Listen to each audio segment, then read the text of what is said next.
Hi, I'm Craig with ApplianceVideo.com. Today, we'll be taking a look at the heating element on this Maytag front-load washing machine.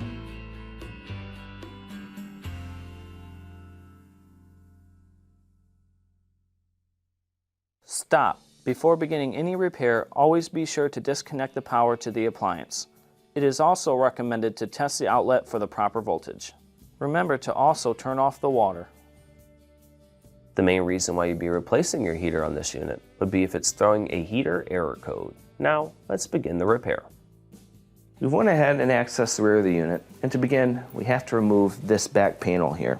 Now, to start, we will remove this drain line, and in order to do so, you'll use a set of needle nose pliers, go inside, and push down this top locking mechanism here, and then go ahead and push the drain line inside.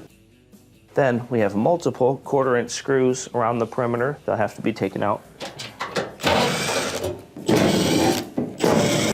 Click on the link below to view this repair video. ApplianceVideo.com guides you step by step, giving you the confidence to avoid recalls and callbacks, also saving time on repairs. Whether you're up against an uncommon repair or the latest appliance on the market, our videos have been created with you in mind. Our growing library of videos have been produced using our factory-certified technicians who have extensive infield experience over the past 30 years.